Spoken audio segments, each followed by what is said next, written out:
자, 여러분, 오늘 밤에 예수님이 다시 오신다면 여러분은 어떻게 하시겠습니까? 그런 질문이 있죠. 여러분, 이 질문은 오늘 이 데살로니가 후서 앞에 나오는 데살로니가 전서의 내용을 담고 있는 겁니다. 여러분, 데살로니가에 바울이 먼저 보냈던 편지에는 예수님은 지금이라도 다시 오실 수 있다, 이 사실을 강조했습니다. 왜냐하면 그때 당시에 이 데살로니가 교회는 예수님 재림에 대한 신앙이 흔들리고 있었기 때문입니다. 예수님 다시 오신다고 그랬는데 진짜 다시 오시나? 여러분, 이때는 이 데살로니가 전서가 써지는 이때는 예수님 승천하신 지 한 20-30년 좀 지난 뒤입니다. 그러니까 예수님이 하늘로 올라가신 것을 본 사람들이 예수님 다시 오신다. 근데 10년 지나고 20년 지나고 30년쯤 돼 가는데 예수님이 오실 기미가 안 보이니까 진짜 다시 오시나, 이런 생각을 가지고 있었고, 또 한 가지는 재림을 기대하면서 살다가 세상을 먼저 떠나는 성도들이 있었습니다.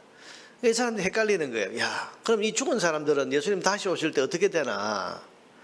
뭐 이런 의문이 생기면서 예수님 재림에 대한 신앙이 그때 당시에 이 데살로니가 교회에 흔들리고 있었습니다. 그래서 바울은 여러분 4장 데살로니가 전서 4장 앞에 한 장 넘겨보시면 전서 4장 13절 이하에 보면 조금 전에 우리가 불렀던 하나님의 나팔 소리 하는 것이 여기서 지금 나오는 건데, 4장 13절 이하에 보면 이제 형제들아, 자는 자들에 관하여는 너희가 알지 못함을 우리가 원하지 아니하노니. 자는 자는 것은 뭡니까? 예수님 재림을 기다리다가 먼저 죽은 사람들, 이 사람들이 어떻게 되나?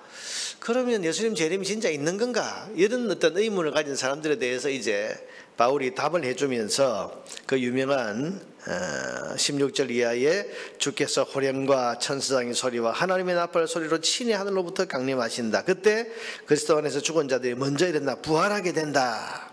그러면서 예수님 재림하시는 그 장면과 또 그때에 먼저 죽었던 사람들이 부활하는 이 내용에 대해서 강조를 하고 가르쳤습니다. 그리고 여러분 데살로니가전서 5장 1절 이하에 보면 때와 시기에 언제 오시느냐, 너희에게 쓸 것이 없으면 주의 날이 밤에 도둑같이 이를 줄을 너희 자신이 자세히 알기 때문이다. 그래서 오늘 밤이라도 예수님 다시 오실 수 있다. 재림에 대한 신앙이 흔들리고 있는 사람들에게 재림의 모습을 이야기해 주면서 오늘 밤이라도 예수님은 당장 다시 오실 수 있다. 그러니 이런 재림의 긴박성을 가지고 성도는 살아야 된다. 그 가르침을 데살로니가 전서에서 가르쳤었습니다. 강조했었습니다. 그런데 그 편지를 받은 데살로니가 교회에서는 오늘 밤이라도 예수님이 다시 오실 수 있다는 이 가르침 때문에 혼란이 일어났습니다. 두 가지 반응인데, 하나는 거짓을 말하는 사람들이 덩달아 일어나서는 잘못된 재림 교리로 사람들을 미혹하는 일이 일어났습니다. 여러분, 우리 한국교회는 이거 잘 알죠. 92년도 다미성교회가 10월 28일 예수님 오신다 했을 때 얼마나 큰 혼란이 일어났는지 알지 않습니까? 마치 그 사람들처럼 봐라, 바울이 예수님 다시 오신다 그랬는데 지금 예수님이 언제 오신다 날짜를 이야기하는 사람도 있고, 내가 꿈으로 봤다, 환상으로 봤다, 막 그러니까 이건 굉장히 혼란이 일어났습니다. 그래서 주님이 오늘 다시 오시면 지금 우리 뭐 공부하는 것, 생업 이거 다 필요 없다, 오로지 주님 맞이할 준비만 하면 된다, 이래서 일상에서 멀어지는 사람들, 일상을 다 제쳐두고 또 그 재림에 대한 준비만 하는 그런 사람들, 이런 혼란이 일어났습니다. 자, 또 한 가지 혼란이 있는데, 그것은 그런 재림과 종말에 대한 가르침 때문에 두려움에 빠져서 아무것도 손에 잡을 수 없이 정상적인 생활을 못하는 사람들이 또 생겨나기 시작한 겁니다. 여러분, 재림, 종말, 심판, 그러면 사람들이 제일 먼저 느끼는 게 뭡니까? 겁부터 나는 거죠. 두려움. 여러분, 데살로니가 교회가 바울이 오늘 밤 당장 예수님 오실 수 있다, 재림의 긴박성을 가지고 살아야 된다고 하는 전서, 이 데살로니가 전서 편지를 받은 다음에 이런 혼란이 일어난 것입니다. 자, 이런 소식을 들은 바울이 두 번째 편지를 썼는데, 그게 오늘 이 데살로니가 후서입니다. 여러분, 두 번째 편지에는 무슨 내용을 담았겠습니까? 이 내용입니다. 예수님은 반드시 다시 오신다. 그러나 오늘 밤은 아니다. 그 내용입니다. 쉽게 말하면. 자, 여러분, 그래서 전서와 후서의 내용이 좀 다릅니다. 전서에도 재림에 대한 강조가 있고 후서에도 재림에 대한 가르침이 있는데, 이렇게 배경이 다르기 때문에 강조점이 다른 거예요. 전서에서는 오늘 밤이라도 오실 수 있다. 반드시 오신다. 두 번째, 이 후서에서는 반드시 오시기는 한다. 그러나 오늘 밤은 아니다. 왜 지금은 아니라고 말하는지 그 이유가 오늘 본문에 나와 있습니다. 두 가지 이유인데, 첫째는 3절에 보면 주님 다시 오시기 전에 먼저 믿는 사람이 신앙을 버릴 만큼의 큰 배교의 시기가 있을 것이기 때문입니다. 여러분 3절 상반절에 보니까 누가 어떻게 하여도 너희가 미혹되지 말라 해놓고 먼저 배교하는 일이 있을 것이다. 배교. 여러분 믿는 성도들이 신앙을 버릴 만큼 이 큰 배교의 시기가 먼저 있을 것이다. 예수님 말씀하시고 바울이 가르쳤습니다. 둘째는 3절 하반절부터 보면 저 불법의 사람 곧 멸망의 아들이 나타나기 전에는 그 날이 이르지 아니하리니 그는 대적하는 자라 신이라고 불리는 모든 것과 숭배함을 받는 것에 대항하여 그 위에 자기를 높이고 하나님의 성전에 앉아 자기를 하나님이라고 내세우는 이런 존재. 주님 다시 오시기 전에 하나님 모독하고 자기가 하나님이라고 군림하는 강력한 적 그리스도가 일어나게 될 것이기 때문입니다. 여러분 이것은 우리가 이미 지난번 다니엘서에서 종말에 있을 일에 대한 그 다니엘의 예언을 보면서 이미 우리가 보았던 내용입니다. 자, 이런 이유로 예수님이 다시 오시기는 하지만 오늘 밤에 지금 오시지는 않는다는 말을 할 수 있는 겁니다. 왜? 아직 이런 일이 일어나지 않았기 때문에. 그럼 지금 2000년이 지난 지금도 우리가 아직 이런 일이 눈에 띌 만큼 나타나지 않았기 때문에 오늘 밤 주님이 당장 오시지는 않는다고 말할 수 있는 것인데, 2000년 전에 데살로니가 이 교회 사람들에게는 어떻게 했습니까? 왜 아직 이런 일이 일어나지 않느냐? 6절 7절에 보면 하나님께서 그것을 막고 계시다. 적 그리스도가 출현하고 큰 배교의 일이 일어나는 이 일을 하나님이 막고 계신다. 6절 7절을 보세요. 너희는 지금 그로 하여금 그의 때에 나타나게 하려 하여 막는 것이 있는 것을 아나니, 이 그의 때에 나타나게 하려 하여, 그러니까 아직 적 그리스도가 나타나서 지금 그 사람들을 배교시키는 이런 일이 일어나지 않도록 막는 존재가 있다. 이 막는 존재가 누구냐? 그래서 여기에 대한 학자들 사이에 의견이 분분합니다만은 하나님이 맡고 계신다, 성령이 맡고 계신다, 그렇게 말할 수 있습니다. 7절에 보면 불법의 비밀이 이미 활동하였잖아요. 지금도 이런 이단 같은 이런 잘못된 적그리스도의 활동들이 있지만 지금은 그것을 막는 자가 있어서 그 중에서 옮겨질 때까지 하리라. 하나님 맡고 계시기 때문에, 그래서 아직은 아니다, 그렇게 지금 말하고 있는 것입니다. 자, 여러분 바울이 왜 이런 교훈을 하고 있는 겁니까? 그 이유가 1절, 2절, 3절 상반절까지 나와 있습니다. 형제들아, 우리가 너희에게 구하는 것은, 자, 내가 너희에게 이렇게 요구한다. 무엇입니까? 우리 주 예수 그리스도의 강림하심과 우리가 그 앞에 모임에 관하여, 주님의 재림과 우리가 그 재림 앞에 서는 그 일에 관하여 영으로나 또는 말로나 또는 우리에게서 받았다 하는 편지로나 주의 날이 이르렀다고 해서 쉽게 마음이 흔들리거나 두려워하거나 하지 말아야 한다는 것이라.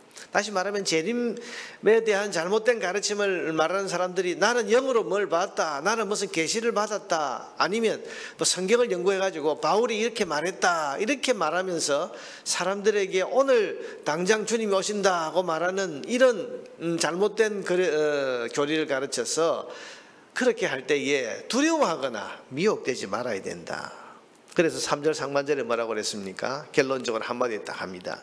누가 어떻게 하여도 너희가 미혹되지 말라. 미혹되지 말라고.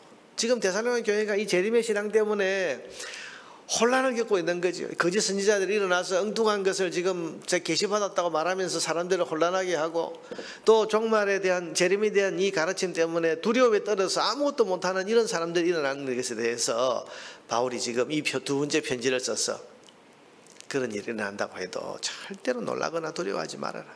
그리고 이 마지막 시기에 미혹되면 안 된다. 미혹되면 안 된다. 그것을 지금 강조하고 있는 겁니다. 그래서 여러분 5절에 보면 이렇게 말했습니다. 내가 너희와 함께 있을 때에 이 일을 너희에게 말한 것을 기억하지 못하느냐. 그러니까 다른 사람들이 하는 엉뚱한 이야기 듣지 말고 내가 너희와 함께 있을 그때에 너희에게 가르쳤던 그 바른 말씀을 붙들고 있어라. 그 이야기를 하는 겁니다. 여러분, 주님 재림에 대한 바른 가르침을 잘 알고 잘 붙들고 있어야 이런 거짓에 미혹되지 않을 수가 있다는 것입니다. 근데 이게 참 쉽지를 않습니다, 여러분.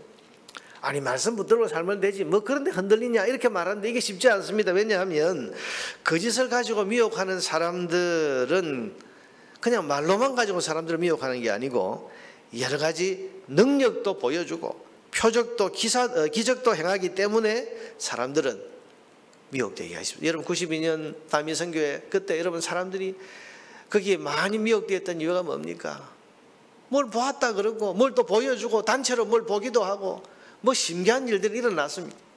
저도 그때 군목 시절에 그런 거기에 빠진 사람들을 여러 사람들을 이렇게 만나보고 이야기를 해보고 또 그 바른 길로 돌아오려 하려고 막 상담도 하고 이랬는데 이야기를 해보면요, 봤다는데 들었다는데 그것도 단체로 여러 사람 있는 가운데서 10월 28일이라고 그렇게 말하는 건 그런 환상들을 보았다, 어떤 징조를 보았다. 그때 제가 이 데살로니가후서 이 말씀을 가지고 그 사람들을 깨우쳤습니다. 나중에 뒤에 나오는 말씀인데요, 봤다고 해서 그게 다 진리냐, 들었다고 해서 그게 다 진리냐, 신기한 능력이 일어나고 뭔가 신비한 일이 일어나고 해서 있다고 해서 그게 다 진리냐, 아니라는. 여러분 9절 10절을 보세요. 악한 자의 나타남은 사탄의 활동을 따라 사탄이 활동하는 거예요.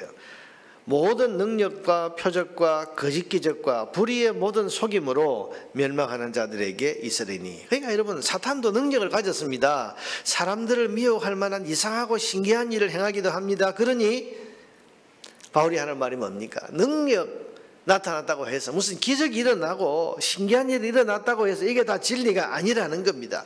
여러분 거기에 속으면 안 됩니다. 영혼을 망치게 되는 겁니다. 자, 여러분 오늘 우리 성도들도 이거 잘 기억해야 됩니다. 우리 뭐 속담에 번쩍인다고 해서 다 금이 아니다 그런 말이 있죠.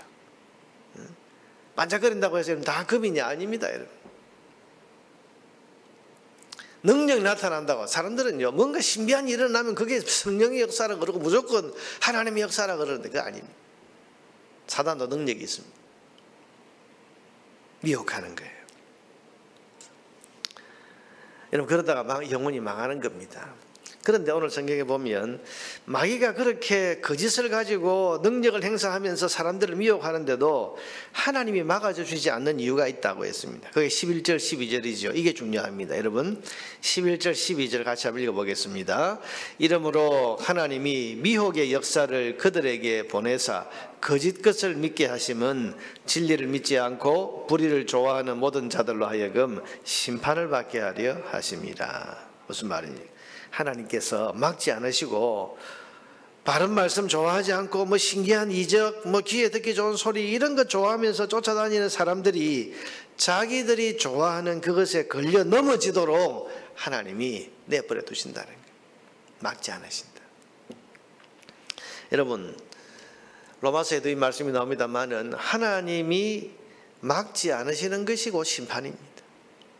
하나님이 내버려 두시는 것이 심판이라 그런 말이에요. 여러분 죄를 짓고 있는데 하나님이 안 막으세요. 그게 심판입니다. 왜? 그 죄를 짓다가 그 죄 때문에 결국 망하기 때문에.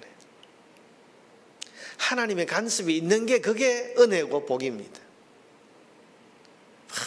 이게 하나님 말씀보다 여러분 엉뚱하게 다른 걸 막 좋아하고 쫓아다니는 뭐 예를 들어서 여러분 성경 말씀보다 꿈을 좋아하는 사람은 그 꿈 때문에 망하게 됩니다. 진리의 말씀 듣는 것보다 환상을 쫓고 기적을 쫓고 능력 이런 걸 막 좋아해서 쫓아다니는 사람들은 자기가 좋아하는 그것에 결국은 걸려 넘어지게 되어 있습니다. 아까 말씀드린 것처럼 92년도 그 다미 선교에 빠져서 있는 사람들에게 제가 이 구절을 가지고 이야기를 했어요. 여기하고 골로새서하고 두 구절을 가지고 하나님께서 그거 좋아하고 말씀보다 꿈 좋아하고 뭐 계시 좋아한다고 뭐 능력 행하는 거 좋아한다고 말씀 듣지 않고 배우지 않고 붙들지 않고 그런 거 좋아한다고 다니는 사람들은 그게 믿어지도록 하는 사탄의 역사 하나님 막지 않으신다. 왜? 거기에 걸려 넘어지도록. 그게 심판이라고. 여러분, 성도는 마지막 때가 될수록, 여러분 우리가 계속 마지막 때에 대한 말씀들을 다니엘서에서도 보았고 지금도 보고 있습니다만, 마지막 때가 되면 될수록 굉장히 미혹하는 영들이 활발하게 움직입니다.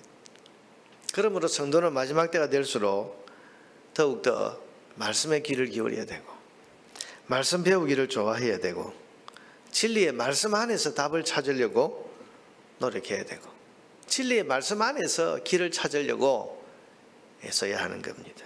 그것이 미혹이 많은 시대를 살아가는 성도의 지혜입니다. 뭘 보았다, 뭘 들었다, 이런 일이 일어난다, 거기에 마음이 흔들리면 안 돼요. 하나님의 말씀, 변하지 않는 하나님의 말씀의 진리가 무엇인가, 그것을 붙들고 진리의 말씀, 그 말씀 끝까지 믿는 믿음 가지고 살아갈 때, 아까 3절에 있는 것처럼 누가 뭐라고 해도 미혹되지 않는 그런 이 마지막 시대의 지혜로운 성도의 삶을 살아갈 수 있는 겁니다. 여러분, 시대가 어지럽고 혼란할수록 진리의 말씀 앞으로 더 가까이 나아가는 그런 주의 백성들이 다 될 수 있기를 주의 이름으로 축원합니다.